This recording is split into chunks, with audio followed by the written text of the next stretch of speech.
Whittaker Weekly is a 3-episode anime discussion podcast where two brothers discuss a show of their choice. The show can be anything from a current season flop to a decades-old classic. What are they going to talk about next?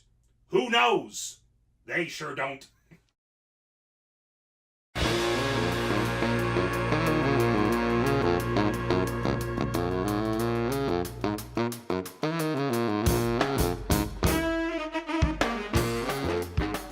I'm Andrew. I'm Lee. And this is Whittaker Weekly. Let's get right into it. All right, bit of a slow news week this week. Yeah, just a little bit. A little bit of slow news, but there's one news thing that I didn't write that happened today. And today, Nintendo released the first DLC character for Smash Bros. Ultimate, Okay. and that's Joker, the main character from Persona 5, one of the best JRPGs out for the PlayStation 4. So I've heard, yes. I highly recommend it if you guys haven't played it yet. But yeah, that came out today. Came out with a great level, a bunch of great songs. Yeah, I have the Ultimate Pass, so I have the character. I just haven't downloaded them yet because I haven't been home yet today. But anyway, Long day. Long day, yes, long day. But anyways, and some sad news. I was either today or yesterday, but this came up in my newsfeed this morning. Kazuhiko Kato, also known as Monkey Punch, the creator of Lupin the Third, has passed away. Oh. And Lupin the Third, for those of you who don't know who he is one of the most iconic anime characters in the world. It's so true. Miyazaki of Studio Ghibli got his start working on the Lupin the Third original show, and then made a couple of movies. Probably the most famous of them being Castle of Cagliostro. That's right. Which is amazing. But he made that before he formed Studio Ghibli. Anyway, but it's a lot of the background characters and a lot of the art style of Castle of Cagliostro shows precursors of the Ghibli style. Yes. Mm-hmm. Well, yeah. I mean, there was this. I went to go see it in the theater last year. Yeah, wasn't there? We talked about that there was a Ghibli marathon that theaters were doing. Wasn't really Ghibli. Not a marathon. It was just like every month. What was it? Fathom Events. Fathom Events was hosting a Ghibli movie. It was produced by I want to say Studio G Kids, something like that. Okay. And Fathom Events was the one who was putting it on the big screen for them. Okay. Once a month, and I think they're doing it again this year. I haven't seen what's being aired this year, but it's a lot of fun going to see a Ghibli movie on the big screen. But I saw Castle of Cagliostro on the big screen, and before that they had John Lasseter talking for about 15 minutes or so, just about the influence that Miyazaki had on anime. You never saw anything like this before. Yeah. He talked about how just the big sweeping movements and things, all the hand-drawn animation and stuff. The grand vistas. Most of the time you'd have a single shot and then a character running across it, whereas Miyazaki made just these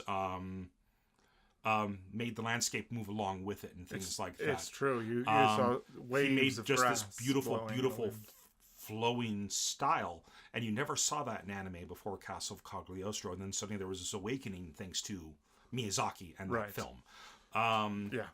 So if you have not seen Castle of Cagliostro, I highly recommend it. It's the incredible first film of the incredibly talented Hayao Miyazaki, and a great film for Lupin the Third if you don't know who the character is.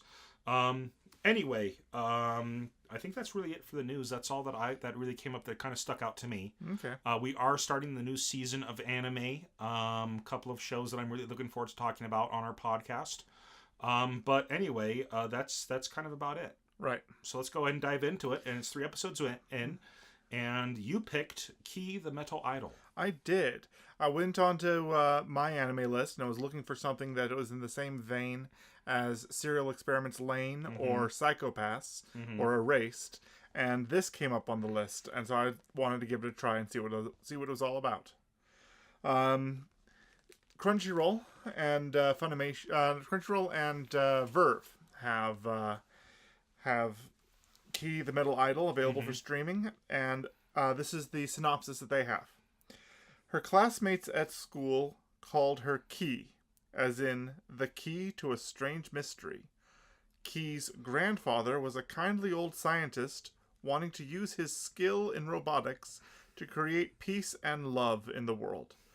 But when that kindly old scientist passed away, poor Key was left behind, lacking even the ability to smile. There is still hope, however. A message left behind for Key suggests a fantastic possibility. Could it really be possible for Key to become a real, live human if she can only win the love of 30,000 people? Okay, and this is an older anime, Yes, mid-90s or mid-90s. so, early Yes. to mid-90s. Yes, the original run ran from 94 to 95, and there were 13 episodes. But what is listed is 15 episodes on Crunchyroll and Verve. Mm-hmm. And apparently episodes 14 and 15 are actually movies. They're known as Movie 1 and Movie 2. Okay. So it's all bundled together in one package there. Good deal. All right, well, let's go ahead and dive into it. Okay. So the first episode starts off with video footage. Now, this was made in the 90s and was made to be a modern-day 90s thing. So a lot of the stuff we're going to talk about today is a throwback to our childhood that some people listening to this show might not understand what we're talking about. Mm-hmm. So it starts off with a VHS tape player playing a recording of a robot going on a rampage and basically having annihilated 2 platoons in 45 seconds. Mm-hmm. And it was shown to be like this amazing powerhouse device. And it turns out, and then the footage stops, and you realize that there is a meeting taking place in a military facility with a bunch of generals or higher ups in a military compound being shown this by what appears to be a man in a business suit. Just so our readers are aware, I just looked it up to double check it. Just so our listeners, not readers, our listeners are aware, a platoon, if they don't know how big that is, that's between 60 to 50 men.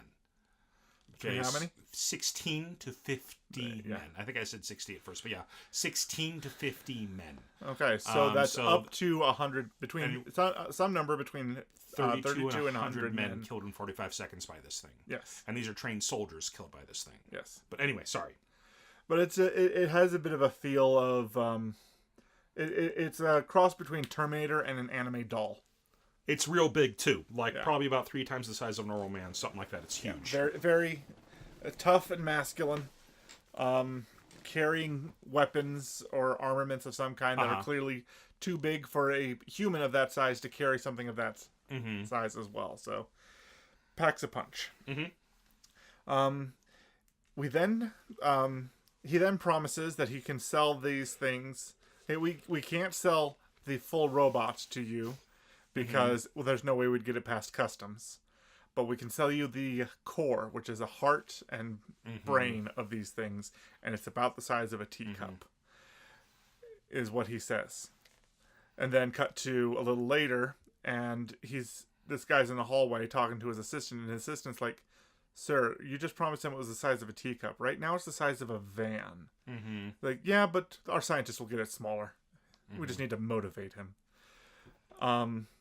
And then the guy starts, pontificating about worrying that the tape won't stop in time, and it'll show what's at the end of the tape, which is that this thing they lost control of it, and it killed 20 of the camera crew that was filming the incident. So it turned on its own people. And so we're introduced at the very beginning of the show. We're introduced to the existence of these robots, and that they can go AWOL very quickly, and regardless of the danger, this corporate bigwig wants the money that selling it brings him. The money and the prestige, or something. Yeah, something like that. So, and then after that, we cut to a school. Yep. And I guess before that, we start hearing we see a group of children mocking Key. They're chanting. I believe this is what happens. I watched these a couple of days ago just because I wouldn't have time to watch them today. Right. So right. I might be getting events out of order. But we see memories. There's a lot of. The interesting thing about this show is that there was a lot of.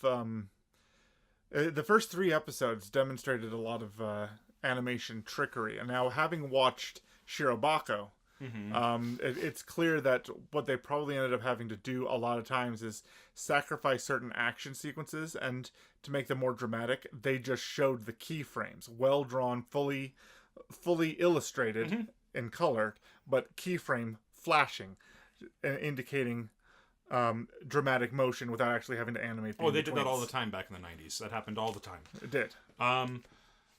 But anyway, there a group of children are mocking Key. Yes. And saying things about her, saying this nursery rhyme about her, while she's drinking water. Yeah. And they're saying you're gonna rust because you're drinking water, and then like little girl Key turns around and says, "I'm not gonna rust. I'm very, very advanced," and then she collapses. And then she gets picked up by someone, and she wakes up in a bigger body. And she gets told by the professor, by the person who made her, happy birthday. Her grandfather. When you call him the professor, I just picture the Powerpuff Girls. That's not what I pictured, but whatever. Anyway, he says, "Happy birthday! It's your 13th birthday, so I've given you a new body," type thing. So she went from being a little girl to being in her 13-year-old body. Yes, she transitioned very quickly from one to the other. It was very sudden. And the next bit, we see someone at a high school asking after Key. Oh, it's the teacher at the head of the class asking for Key. And some of the guys are like, well, maybe her battery ran out, because some of the students are still making fun of her for being a robot and stuff. And then one of the girls was like, I think she's recharging on the roof. Yeah, she's somewhere, either in the courtyard or on the roof recharging, because apparently she's solar powered, and she'll just lie down in the sun to recharge her batteries. And we see her doing exactly that. She's lying in the sun, and then someone comes up and says, "Key, your grandfather has been hurt." And she gets off, and she runs. Yeah. And she starts running. And we get back to the house, and by the time she gets to their house, the grandfather has passed away, but he's left his final words for her on a cassette player. On a cassette player, on a Walkman with earbuds. And so she starts playing his final words and listening to them, and this whole time, she never blinks. Other characters have more human expressions, but she never blinks. She'll close her eyes, like when she's recharging, or if she's in a certain state of unconsciousness. But even in some states of unconsciousness, her eyes are wide open.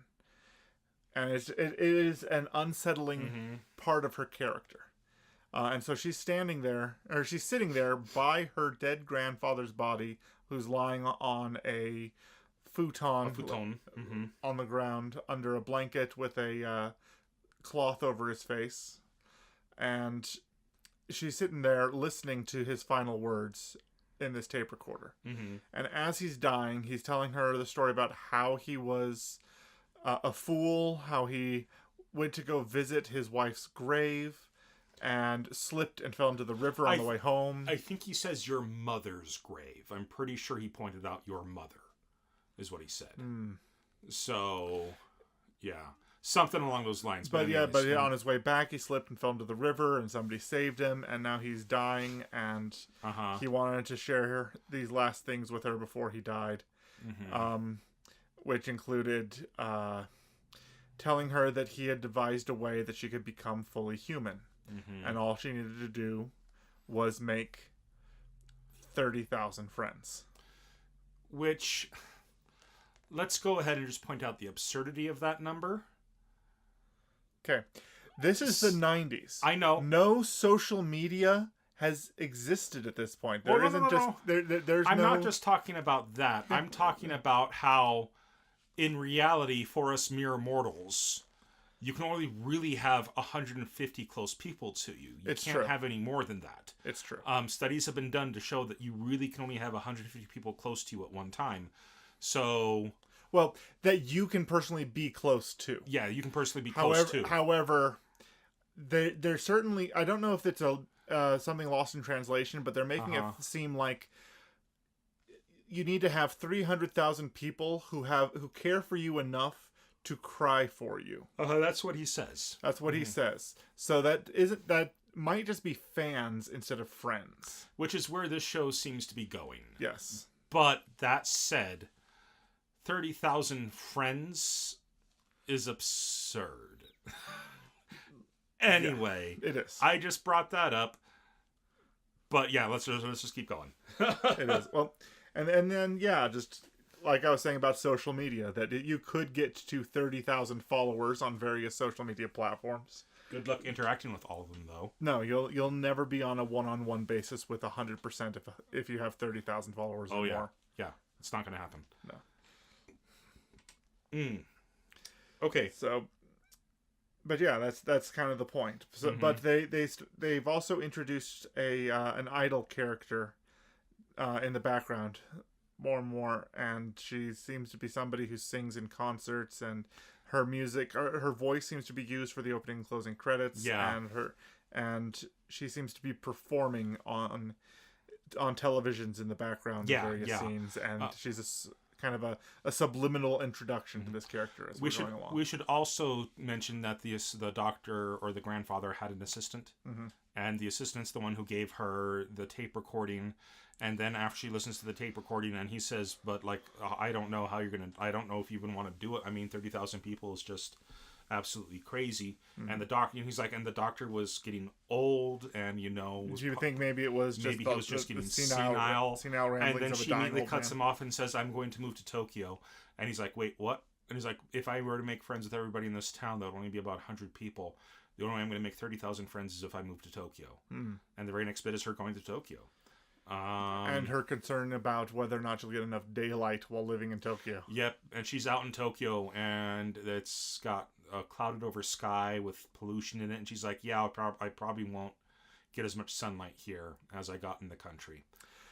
So the first thing she meets when going to Tokyo is a street performer who does statue work. And so he's standing there doing statue work, and she's fascinated by this, and stands there and watches him. And she stands there and watches him for 3 hours straight. And they point this out. To the point where he breaks character and sits down because he's exhausted being watched this long.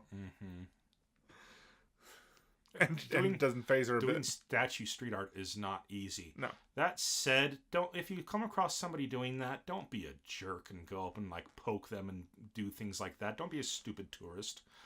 My favorite videos that I've seen are, well, some of my favorite videos that I've seen are when stupid tourists go up and poke someone, and then the statue just turns around and punches them. Because you are invading their personal space. You are being a jerk by doing things like that. Oh, yeah. There's also tourists who will, like, poke fun and, poke fun of the Queen's Guard, the guys with the big hats in London. Yep. And, I've seen videos where they attack back because they are trained soldiers. They are trained soldiers, and their duty is to stand guard. And you can take photos of them, and you can walk around and make funny faces in their general direction. But if you obstruct their view or do anything that would hinder their performance of standing guard, they are authorized to stop you. Yeah. Anyway. If you're out traveling, be courteous. Don't be a jerk. Seriously. Anyway, so she out statues the statue performer. Yes. And then it gets dark. It gets late, and she hasn't actually arranged to be living anywhere yet. She's just in Tokyo. And she comes across one of those guys who's obviously looking for girls to well, now we're talking about what appears to be a low-level Yakuza thug and his henchmen. Oh, yeah, them. Okay. So she runs into them first, and they're referring to her as their girlfriend, and they should go dancing, and they should go get to know each other. And she mentioned something about 30,000 is too much, and they don't realize she's talking to herself about friends. They think that she's selling herself as a prostitute. 30,000 yen. $300. Yeah, $300. Like, well, let's not talk about business first. Let's get to know each other first. They're all like, and she manages to escape and run away at the same time that a heavily trench coat and hatted robot makes its way down the alleyway. And so she was in a state of emotional distress at the same time that robot was nearby, and the robot malfunctions and then proceeds to kill the 2 Yakuza people when she isn't destroys them. Just destroys them. Just so violent. And we're able to see that this robot is a puppet, that there is a control system that somebody is using, and the guy has lost control of this thing. And it just annihilates these 2 people. And that was one of the things about 90s anime was how graphic they could be about certain things. They were not shy about the way that they could. This robot slaps one of them. And sends him flying, and he gets stuck between 2 buildings in a very narrow alleyway, and his body just snaps, and you just see the blood pouring down from his body. And the other guy just pretty much gets chopped in half by this thing. He gets punched into a brick wall. Oh, that's right. And then the bricks above land on him, crushing his upper half. And you just see the blood coming out. Yeah. So this is TV-14, but it's 90s TV-14. 90s anime TV-14 may as well be rated R American. Yeah. I mean, this stuff, that whatever the censors allowed in the 90s in anime, that's not the case anymore. That was a very lax time in their censorship. Yeah, I guess so. But anyway, they and it's right after that she gets picked up by the guy who's obviously looking for girls to star in pornography. Yeah, he's a sleazy guy trying to pick up beautiful women to go ahead and star in these videos. Yeah, but it turns out she's looking for 30,000 fans, and he thinks he can deliver 30 to 40,000, depending on how good of photos she can take. And so he creepily takes her to his office, and what he does is plainly apparent. Yep, really apparent, and pretty early on. Really early on, and like we were talking about, the censorship was very, very lax, and there's a lot of women's breasts that are shown in these next couple of shots. Yes. Because it's very obvious that he's a pornographer. Yes. They never show the lower regions because that's actually illegal in Japan. You can't show that stuff. Yes. And that's the way it's been since World War II. But so it was definitely crossing certain boundaries, but it never got to the boundaries that were already illegal. Yes, and also Japan has a very, very, and I like just kind of to explain cultural differences. Japan is a lot more open about sex than America is. Right. That's just the way they've always been. And basically, I've been watching Monty Python's Flying Circus. And it's basically the same level of nudity. Yeah. In certain instances. I mean they've got all of those, Renaissance paintings that have been animated and turned into weird things. So. Oh, Monty Python was weird, but I love them so much. Speaking of which, John Cleese is going to be at FanX this weekend. I've got to find a way to make my life, to allow more conventions into my life. I have no desire to go to FanX. No? Nope. We'll talk about it off recording. I don't want to give FanX a bad name. I know a lot of people enjoy it and stuff like that. I just have some friends who are sellers. They would rent booths and stuff, and they made some weird rules a few years ago that pretty much killed business for them. So I'm kind of bitter about that. But anyway, that's fair. That's fair. I mean, we have friends of different kinds, and maybe it's great for cosplayers and not so great for artists anymore. Yeah, and people who are popular artists will still make lots of money, but anyways, well, let's go ahead and move on. I don't want to drag anyone's name through the mud. All right. Anyway, so she decides, and so Key becomes keen on exactly what's going on and what she's being asked to do, and decides she wants to leave. And that's when the pornographer doesn't want her to go, And he gets his starts thug. and gets his cameraman, who is a bodybuilder, to kind of menace her into agreement. Standing in front of the door won't let her leave. And that's when a girl by the name of Sakura, who we were introduced to moments before because she was on a scooter at the same time that Key was going. And she was on a scooter delivering pizzas in a flash the moment before. So she's there delivering the pizza to the pornographer's office, being very boisterous and selling her business, selling her pizza, saying with all the it's called like for the pizza. It's called like Spark Pizza, and so she's throwing a lot of spark puns into the conversation. And it turns out she knows Key, that they were friends from in middle school. Yeah. And when she realizes what's going on, she grabs Key, and this is one of those first instances where the entire sequence is just keyframes that flash as she's grabbing Key and running out the door and taking her with her. And they ran all the way to her apartment and left her scooter behind. Which she says, "Oh, I was so dumb for doing that." And I just thought to myself, "Yeah, you were." Yeah. I mean, seriously, you drove there in a scooter, and you didn't think to get on the scooter and leave? I mean, I understand you panicking, but at the same time, come on, girl. Yeah.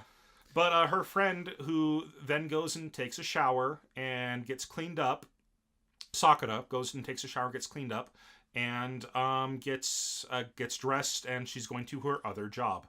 Turns out she has several jobs. We learn through the course of these next episodes, she directs traffic at a construction site in the morning. In the afternoon, which makes me think of Excel Saga. Yeah, she it's a good paying job for people who don't have schooling. Yeah, and it's kind of a part-time, it's a temporary gig. It's they'll take who they can get at the time, it seems. Pretty much. Excel does that in the first few episodes of Excel Saga. I want to say no, never mind. I want to say I've seen other characters do it too, but I mean, I don't know. Did Saitama from One Punch Man have that job once? I want to say I've never seen him have a job because no. So no. In One Punch Man, remember, it's when he first decides to become a superhero. He's coming back from another failed job interview. That's true. So he's never had a job. Well, he's got to be doing something. Well, now he's paid to be a superhero. He's earning his keep being a superhero. But before, he was just living off the bare minimum, and so I don't know what he was doing to survive on that. I don't know if there was some government like food stamps like they have in America or something along those lines. Okay. There is a social safety net in Japan. That's what NEETs live on. People who refuse to associate with society. Oh, okay. Yeah, they just stay home all day long, and it was actually incredible. One Punch Man got NEETs to go out and exercise. There was a sudden surge in people exercising in Japan thanks to One Punch Man. There was also a sudden surge of people exercising thanks to Pokemon Go. Yes, a lot of people going out and doing things. There was a saying that Nintendo did more in one summer than Michelle Obama did in 8 years of trying to get kids to go outside and move. Well, her and back when Bush Sr. was president, Arnold Schwarzenegger had a similar kind of program trying to get kids to I remember that. Active. Yeah. Way back in the 90s. I remember being forced to do that in gym class. It sucked. Anyway, so she's got that, and then pizza job in the afternoon, and in the evenings until the late hours of the night, she works at a video rental store. Yep. And she's going to her job at the video store, and she's like, "Oh, don't worry, I'll be back." And then Key tells her that she wants to go with, and so they go together. For those of our young listeners who don't know this, gosh, during the 90s, Just Before watch, Captain Marvel. Just watch Captain Marvel. She crashes in a video rental store where you rent videos. Before Netflix was a thing. Before DVDs were a thing, there was a time where if you wanted to watch a movie, there were businesses that had a wide collection of videos that you would go in and even when borrow DVDs were a thing. But before DVDs, this was a thing, and then when we had DVDs, it was still a thing. And then it may have been a thing with Blu-ray for a little bit as well, but they were already on their way out by the time Blu-ray was starting to become popular. Because streaming services were well, yeah. There's a whole thing about how Netflix put Blockbuster out of business, and basically it was down to Blockbuster underestimated how much people wanted to stay in their pajamas. Yeah. Yeah, well, also back then, Netflix was the only real streaming service that there was. Now, everybody and their dog wants to get on the streaming service. Before they were a streaming service, they were a video mailing service. Is that you would pick what videos you wanted to see, and they would mail them to you. You could watch them for however long you wanted, and then mail them back when you were done and wanted to get something else. You could only have 2 at a time. Yeah. And then they rolled out streaming service. Depending on what your service was, you could have anywhere between like 1 and I think 4 or something. Yeah, I'm pretty sure GameFly still does that if they're still in business. I heard that they might be going out of business. I'm not. I used to have an account with them, but then I couldn't afford it anymore. But I've never paid for an account with them. Yeah. I've only used them for their used game sales because their used game sales are incredible. Okay. But yeah, so she has a job at a video rental store, and while she's there managing it, Key is watching what appears to be a horror film or a monster horror film. Some monster slasher. Yeah, there's some gore and there's a monster and there's a dead guy and this woman's screaming. She stabbed the monster and then the monster bites her and then that reminds me. I saw a picture earlier this week where it was 3 actors who have played Godzilla in the rubber suit walking down the street in Godzilla poses. Yeah, walking in the Godzilla pose. It's like, this is the biggest street of all time. But while she's there, someone else walks in, Tataki. And he is bringing a video, and he's this pretty good-looking guy, and he and Sakura seem to be getting along pretty well. Yeah. But he keeps saying her name wrong. And what he's doing is that there's the kanji for her name, and he's reading it one way when it's read a different way. And so she keeps correcting him. So it's like he had a nickname for her that she doesn't like. Something like that. But it plays like that. But he comes in and says, "Hey, here's this video. Could you please play this video?" And it's a promo for this Idols. When we were talking about, it's for her next concert. Turns out he's the head of her fan club. Well, no, it was yeah. Okay, so he's the head of her fan club, and he's got I was just trying to remember her name, and I kept pulling up like Mima or something like that. But no, that's Key's family name. Was Mima, because that was also the name of the. I don't remember what the singer's name is. But anyway, he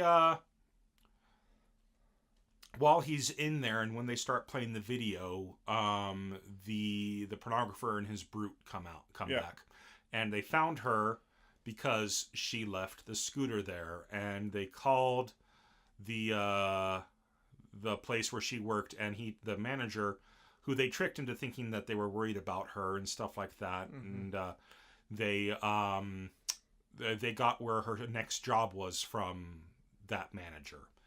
And so they come, and they're saying they no longer want Key, they want Sakura, because Sakura's this beautiful young girl. Yes. With good proportions and things like that. And they're like, come with us and we can make you a star. We can give you more, we can give you 3 times as much in 1 month than you make out of all 3 of your jobs. Yes. And they keep telling her stuff like that. And she's like, who would believe a stupid line like that? She's got a good head on her shoulders and stuff like that. She's like, no, I'm not going to do that. That's idiotic. Who would go with you? And then they try to take her by force. And what happens? Well, she slaps the pornographer. And the brute comes to stand between them. And that's when Tataki steps up to protect her from them. And Tataki is a third of the size of the brute. He's still tall and lean and pretty muscular, but the brute is basically an American bodybuilder archetype. in a 90s anime. And he's just huge. Mm-hmm. Bulging in all the it's not a tumor places. Gosh, he's huge, yeah. And Tataki one-shots him. one kick to the head, boom, he's down. Mm-hmm. And the pornographer, the little Weasley man, tries to run away, and Tataki belts him in the face. We don't see what actually happens, but we see the aftermath. We see the aftermath mm-hmm. of and his face is purple. Yes. Mm-hmm. It's pretty brutal, mm-hmm. and it's pretty great. Mm-hmm. And he asks if, like, he wants to stay. Tataki wants to stay and make sure they don't come back, but Sakura's like, it's fine. They're not going to come back after what you did to them, type thing. And the whole time he was there at the video rental place, he was loading up a cart with all of these videos, and like, how is he ever going to have time to watch them all? Yeah. But because apparently, and it's a throwaway line, but they talk about how the late fees at this place are brutal. Yeah. Well, and I think it's pretty obvious that Tataki's got a thing for Sakura, and he's really just going there to kill time and speak with her and do things like that. But whatever, right. She's got a good head on her shoulders, but at the same time, she's kind of dense. So she's smart in certain ways and dumb in other ways, as it's everybody true. Is. Anyway, that's just life. That's life. Anyway, the first episode isn't that much longer than that. No, the first episode ended when we've gotten into the second episode. The hitting of these guys is the very beginning of the second episode. Okay, got dealt with because the first episode ended on kind of a cliffhanger that the thugs were making their way into the. That's right. So we're in episode 2 right now. So that ended on that cliffhanger. Now we're in the very beginning of episode 2. And episode 2 actually. The pacing in episode 2 is pretty good because it goes from topic to topic and just lets the story flow along. I don't like they resolve that in the first 3 minutes. And then we have a bit where they go into the apartment and so there's a conversation that happens between Sakura and Ki, and Ki is worried because Sakura was offered 3 times whatever she's making at all 3 of her jobs combined to quit those jobs and come work for them as an idol. Mm-hmm. And for a time, she was a bit tempted because just the idea of not having to work 3 jobs and only working 1 and making 3 times what she's currently making total. Of course, it's tempting. Mm-hmm. But now she knows what she knows what they do, and she knows what would happen to her reputation in her life if she joined with them, and she's fighting against it. But that moment of hesitation, and then she looks to Ki, and then regains her composure and her strength to say no. Ki gets the feeling that she might have said yes if she hadn't been there at that time, and so Ki blames herself for Sakura's continued hardships, because Sakura is going to continue having these 3 jobs and working 12, 15-hour days at all of them combined, or whatever it is her life is leading up to at this point. So that's kind of hard and draining on her. And so they have a bit of a fight that isn't quite well resolved as Sakura is trying to go to sleep in a loft bed above an area where Ki is sitting. And Ki, being a robot, is sitting straddling a sliding glass door, one leg inside, one leg outside, and just sitting up with her eyes open, and falls asleep that way. It's kind of creepy looking. Yeah. Well, Ki regains consciousness to see that Sakura's already gone out to work, and there's a note on the door on the table that says, "Don't sleep like that. It's kind of creepy. Take a shower if you need one." And she does that. She gets in the shower. She opens the door, turns on the water, doesn't close the door. We just see the door open. And then we see a time lapse as the sun sets. And the water is still going. Yeah. And then we see a little bit of a jump. It's a little bit of a jump cut. And Sakura's come home. And Ki just sits up.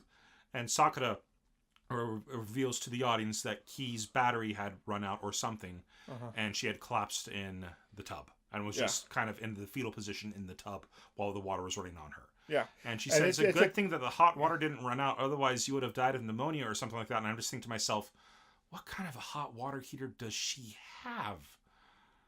My hot water runs out after 10 minutes in the shower. Yeesh. I don't have a very good one. No. Mine's a little better than that, but not by much. I think I got about 25 minutes tops, which is maybe enough to fill up my tub once. Anyway, I don't even remember what the conversation is after that. Basically, Sakura starts crying over over Key, telling her not to push herself and don't try so hard. Yeah. And Key. We should mention that Key has talked to her about the goal to get 30,000 friends. Yes, and at this point, then they talk about how are they going to do that, and Sakura has a handful of recommendations, like, well, you could be a baseball player, but I'm a girl. Yeah, that's true. Well, maybe you could be a politician, or... There is no crying in baseball! Anyway. That movie's so good. Anyway. A League of Their Own, by the way, for those of you who don't know what that's from. But episode 2, they talk a little bit more about it, and episode 2 ends with Key watching a video of... Or it's either a video or a broadcast. I think it might be a broadcast of The Idol. Mm-hmm. And it's watching this video, and something in her is starting to trip. Like every once in a while, she'll go into this mode where she's kind of out of herself and starting to experience hallucinations. And her eyes become more lifelike, and her hair goes from white to red. Yeah. Mm-hmm. And so... which isn't really noticeable until the end of episode 3, when that happens. I noticed. I don't want to say I noticed it the first time, but I did notice it happening before episode 3 when her hair turned red. And so what looks like scan lines from a standard resolution television of the idol's arms reaching out to her, and she's reaching back, and episode 2 ends. Mm-hmm. And episode 3... Well, real fast, we should probably mention that in the entire time this is happening, we've been seeing... there's been lots of scenes with the head of this corporation who's trying to sell these robots. And we have this guy who his minion's called D, but his real name is Sergey. Sergey. And he's got white hair. And he's the guy who was piloting the robots before. And we also failed to mention... I thought about this when we were talking about it, but it just slipped my mind. Right. It seems to be a painful experience to pilot these robots. Something happens to them, and when she takes control, it hurts the pilot. Well, even before it hurting the pilot, like you see, like he's grunting and sweating, and it's like he's in pain as he uses it. And we also see in, I want to say, that's the end of episode 2. Episode 3. We learn about the concert that's going to be put on. The head of this corporation also owns the idol agency that this main idol, whatever her name is, this super idol, performs through. And he gets word that she does not want to perform the next day during the concert. She can't even get up. That she can't get up. And he's like, she will perform because I'm telling her that she will, type thing. Yeah. And so, I'll go ahead and we can go ahead and just say this now because it kind of ties into what I was saying before. But she is, like, the idol isn't real. We learned this. Like, the idol is a machine. This idol is a robot. The idol is a robot. Piloted by, the woman is singing it and it's her voice in it. But she's sickly. There's something. But again, she pilots it and she's in pain. Yeah, she's suffering greatly as she's going through the process, piloting it from whatever mechanism she's in. And so while these machines are very, very powerful, piloting them causes suffering to the pilot somehow. Probably some kind of a mental feedback from the strain of controlling the machine.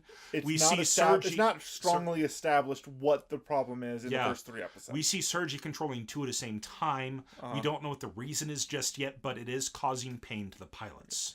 Okay, so Sergey, known as D, um, he ends up on this quest because he actually used to be an apprentice of Key's grandfather Mm-hmm.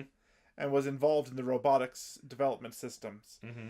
And it's either it's either end of episode 2 or beginning of episode 3 that it's the end of episode 2, middle of episode 2, where he goes back to Key's grandfather's house, which is now empty, Mm-hmm. and starts going through it, and then goes into the basement and sees a completely thrashed laboratory. And it was his fault. He's the one who destroyed it, because he had some sort of altercation with the grandfather and trashed his laboratory and left. And it's not established why he did it or what was the reason, but he did it. They also established that there's something off about him, that I don't know if he's like part robot or not, because he keeps projecting marbles from his mouth at bullet-like speeds. Yeah, like he spits it against a He's- picture frame he and it sees a shatters picture- the glass. There's a picture frame of a young Sakura being hugged, Putting her arm around Key. putting her arm. Yeah, that's right. Key's being hugged by Sakura. I'm giving the names backwards. Key was being hugged by Sakura, and there's a picture of that, and so he knows. So D knows Key was there when his robots went malfunction, and so he's been looking for her to find out if she was really the cause, and if so, what they need to do to stop it, because they can't have these malfunctions anymore. So so he goes on this quest to find her, and this is important because during the concert, it's established that there is some relationship between Sergey and the pornographer. Mm-hmm. Because the pornographer approaches him knowing that he is a servant, that Sergey is a servant of this president, and says, I found another idol for you. It'll be even better than the one you have now. Mm-hmm. I've got some pictures. Just let me know what you think. And he looks at the pictures, and the pictures are all obviously stocky creeper pictures Yes. of Sakura. Of Sakura. Like taking a picture of her while she's walking down the street and noticing him, and yeah, and he recognizes her from that picture that he spit a marble at bullet speed. And so now he's okay. So that happens during the concert. So he's there. So there's this huge concert in a big amphitheater, stadium type thing, where the figure of the idol is performing. Now, there was a bit of a spoiler that the idol was a robot in the opening credits, because there's a scene where the idol's looking directly at camera, and then she puts up both of her hands on her forehead and her cheek across from each other, and then begins this ripping motion to subtly... It shows a little bit of machine under it, and then cuts to something else immediately. So it's a hint of a spoiler in that particular scene. But it's at that moment that Key starts connecting with this idol, and she starts having one of her hallucinations, and so she's seeing the idol closer to her. So she's got this bouquet, and she's with Tataki. Tataki has had a free ticket for her because he's got like this plethora of tickets that he could just give out to people, and so they go in to see this concert. And Sakura's Key, for whatever reason's holding a bouquet, and it's not really established what she intended for the bouquet. She just happened to have it, and she was going to do something with it. I don't know if she was planning on giving it to Sakura as an apology, because something we skipped over. Yeah. At the very beginning of episode 3, it goes back to the scene. Okay, at the very beginning of episode 3. It's actually a montage of Sakura being an idol and going through the process of being an idol, and then going out on stage. But it's not established if that's a future that's going to happen later in the series, or if Sakura? it's a dream. It seemed to be. I thought it was Sakura. It had long brown hair, and I thought it was the girl who is the idol because No, they were because saying that there was a big change over her. Well, I could be wrong. It might have been look. flashbacks of that idol and how that happened to her. I thought it was Sakura because it didn't look like Sakura to me. Okay. So, but I could be wrong. It could be Sakura. Again, I had a lot going on when I was trying to watch these, so I wasn't paying attention to them as much as I usually try to. So it was a character that we're not. It could have been the idol in a younger stage before she got involved. It could be, I thought it was Sakura because binge watching through 3 episodes in a row, it made me think that Sakura, like episode 2, Sakura kind of wanted to be an idol, but never. She knew that this guy was not the way to go. Mm-hmm. And so I thought maybe somewhere down the line, Sakura and Ki become idols as part of the story because this show is called Ki, the Metal Idol. I'm pretty sure she does become an idol just because of that, because of the title. Yeah. But anyway, not positive, but let's keep going. Yeah. So this is just the very earliest parts of the story right now. Yep. But what we find out is that Ki, it goes back to the hallucination Ki's having with the TV, trying to connect on a spiritual level with this person, the idol on the TV, and then the TV itself explodes in a fiery, sparks and flame, and Sakura throws a bucket of water on it. Because you throw water on an electrical fire. Genius. Anyway. Well, electrical fire is not too bad. It's the grease fire that you never throw water on. I don't know about electrical fires. I've always been told that throwing water on electrical fires makes it worse.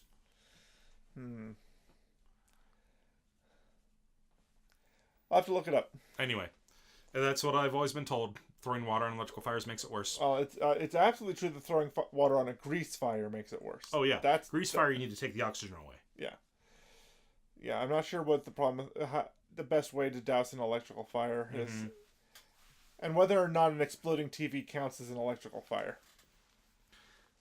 I would say yes. Well, an electrical fire usually refers to wires in the wall overheating and starting a fire in your house. Like a circuit breaker didn't trigger correctly or something like that. I just looked it up on Google. The very first thing, you should never throw water on an electrical fire because water conducts electricity and you could be electrocuted. So the water could have electrocuted you back. Okay. Well, it says 90s anime, you got something wrong. Huh? 90s anime, you got something wrong. Oh no. How boring of a show would that be to go through anime and point out all the logical errors in every episode? I might listen to that. Just because I think it'd be silly. But anyway. But okay, so the TV explodes, and so she goes out looking at new TVs and seeing the cost of them, and they're pretty pricey and out of her price range. And she ends up with a bouquet of flowers and lying on a park bench recharging her batteries. And as sun is setting, that's when she meets up with Tataki. And Tataki happens to have tickets to this concert, and they both go and see this. And this is when we see the bit with behind the scenes. We see we don't see the idol's face or the performer's face. She's already in the machine. And they're like, and someone says, "Sir, she does not want to go out." And it's the head of the company again, and he says, "She will go out because I'm telling her to. She can sleep for 2 days after this, for all I care." And then the idol, the woman says, "You're a monster," and then does the performance. Yes. She literally says, Oni, or demon type thing in Japanese. Calls him a demon. Yeah. Calls him a demon. And then the concert starts, and we see the idol is lowered the robot idol is lowered from the ceiling, and she starts singing, and then we cut back to the woman in the machine, and she's singing, so it's transmitting her voice as well. Yes. And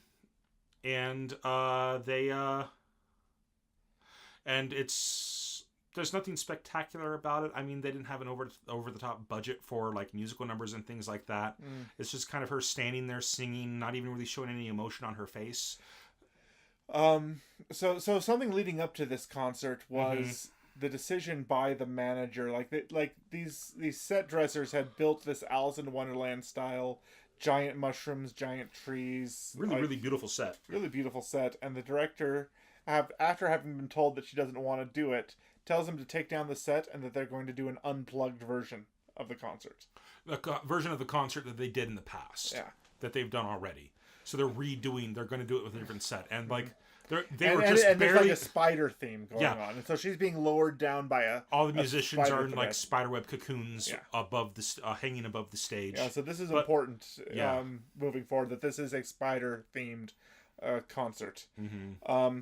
But what happens that's really interesting with Key is that Key is standing there with a bouquet of flowers, and the and her hallucination of this scanline version of the idol reaching out to her, and Key hands up one of the flowers that she's holding.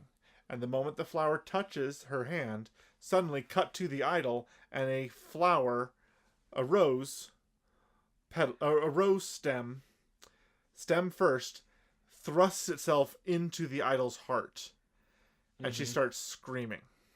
And she collapses, and the audience all panics and stuff like that. And it cuts to inside, and the idol inside has reacted as well. Yeah, violently. And they pull her out of the machine, and she seems to be unconscious or something. They don't know. But in order to hide the fact that it's a robot, they lower all this web on her. They wrap her in a web cocoon and pull her out of there, which, again, not very realistic. You would have medics and emergency staff running on the stage. If it were a human. If it were a human, yes. So... But okay. Now, while this is happening, there's a simultaneous action. The pornographer has given has given Sergey D the pictures. He's given Sergey the pictures, but he's not quite done yet. He wants to talk to the president, and so he's wandering around looking for him, and walks in on the room where the idol is in the device. Having doing her job at the moment that she's panicking and having to be pulled out of it, and so he's seen too much. He's seen that the idol is actually piloting, he's seen all this stuff, and so is his the pornographer, and his henchman has seen this. And then they start running, and so they think they've seen too much, and they now have to be they're running for their lives. Well, and we lest you think that that Key did this on purpose. Tataki leans down to her and says, "Hey, did you?" Because he saw something weird going on about her. He saw her with red hair, and he saw her with human-like eyes while the woman was singing. And then the rose penetrates her chest, and he looks down at her, and she's back to being a robot. And he's about to say, "Do you know what happened?" When she immediately says, "Is everything all right? I don't know what happened." So she has no clue. No, none whatsoever. She's not malicious in any way, but there is evidence that she could become human. That there are mechanics in this world that would allow it. Yeah. But she's connecting to the wrong things, to the wrong systems. She's connecting to robots, and trying to pull humanity from them is seriously affecting them. Yeah. Or making them go crazy. Don't really know if that's what's happening, but yeah, something's going on. That's just the essence of what I'm seeing. Okay. So now, one of the flashbacks that was also interesting at this point was, it appears that the president in question was responsible for injecting the grandfather with a toxin that ended up killing him. Which means that the grandfather lied to Key about how he's dying. Not that he's dying, but how he was dying. Which caused me to think, okay, is the grandfather lying about the way that he died to protect Key from this conglomerate, from this organization that clearly wants to do some harm to her? So, just an interesting bit of intrigue thrown in there. Just the discrepancy between how the grandfather says he died and then how he actually died. Mm-hmm. So. And so the episode ends with the two pornographers being chased down by these robots. Yes. And again, we see Sergei in the machine struggling with whatever to control these machines. And the pornographers are running through the hills, or not the hills, the alleyways and things like that. Yeah. And they get to this place where the leader of the two gets to the door first, shuts the door into a building and locks it behind the bodybuilder. Mm-hmm. And the bodybuilder's like, "Hey, don't leave me out here. Let me in. Come on, boss, let me in." And the boss says, "Hold them off for me while I keep running." And obviously, he's not able to hold them off. I mean, they kill him. They use him as a battering ram. They used him as a battering ram to get through the door. And you see his dead body crumpled against the metal door. Yeah. And the episode ends with the pornographer hearing the robots coming after him. Well, the robots... So Key and... So the episode ends with Key and Tataki seeing the pornographer. Like, everybody's looking at him thinking he's going to commit suicide. Cause he's that's right. That's right. Uh-huh. And so they're wondering if he's going to jump. And he's against the railing and the robots are coming towards him. Uh-huh. And the guy's like, "What do you want? What do you want?" And Dee, who's piloting the robots, is struggling to say Key's full name. Mm-hmm. And does. And that's how the episode ends. And that's where the episode ends. And so that's the first 3 episodes. Yeah, that's the first 3 episodes of this show. Thoughts? It is very interesting. Okay. It took a little bit to get into it. The pacing was very 90s. Very early 90s pacing. I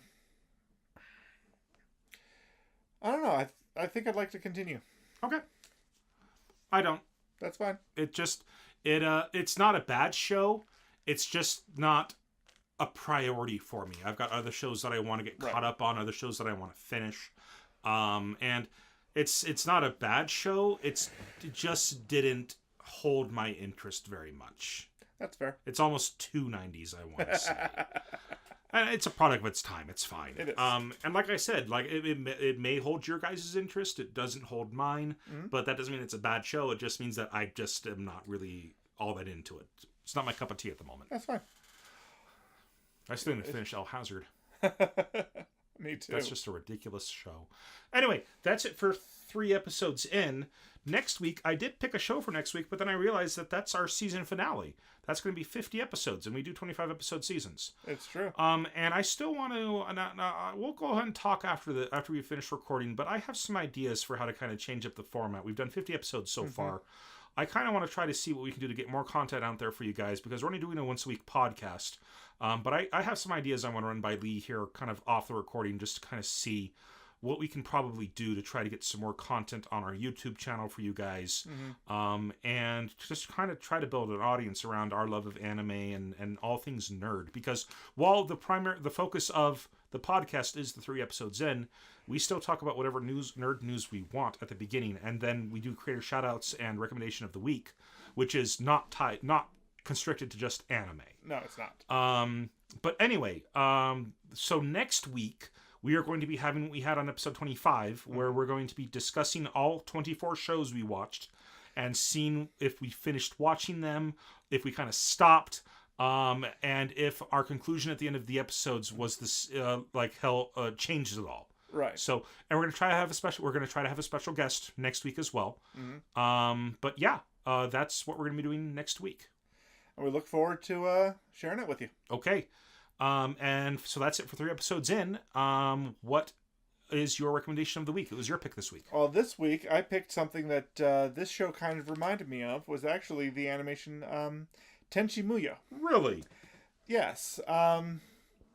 So I was just remembering that it was late 90s. I was living on my own and getting to watch anime from various sources, and we happened to have the complete series of Tenchi Muyo on DVD. My roommates and I, and no, it's a really good show. Okay. I really enjoy it. It's one of the earliest examples of a harem anime.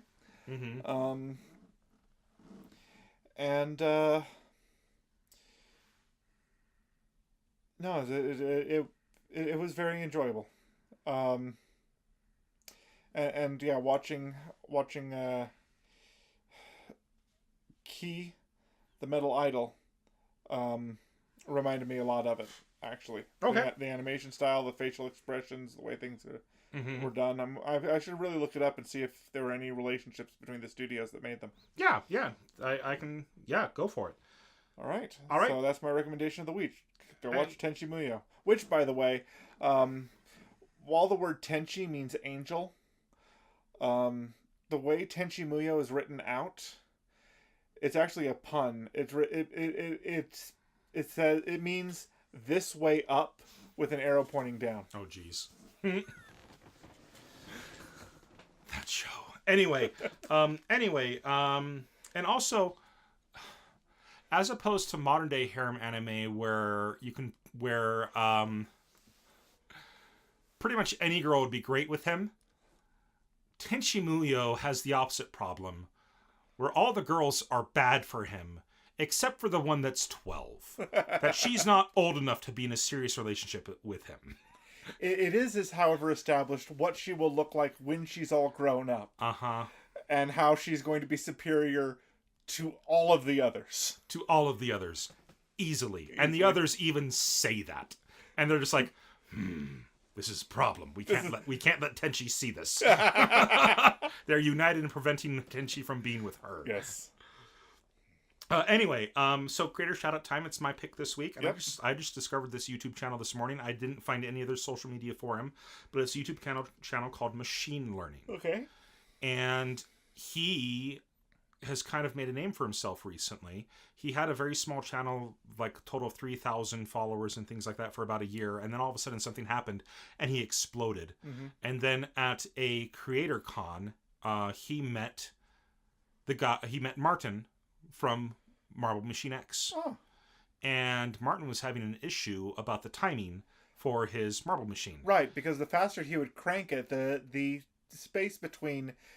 because he put a timing drum on the hand crank, so so based on how quickly he turned the hand crank around, he could have half beats, quarter beats, thirds, and 16th notes, and that. But he was finding that as the marbles were dropping, depending on how fast he was going, there was a bit of an offset, and so this was causing a problem.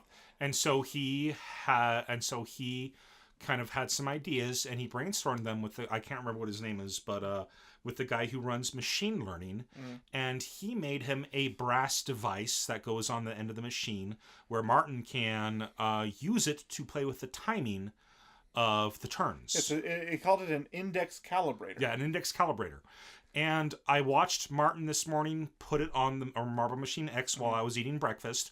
And then right afterwards, I went to the channel and watched the video of the dude making it. And he just had this fascinating machine. And like it's called machine learning because it really goes into the process of making it as well.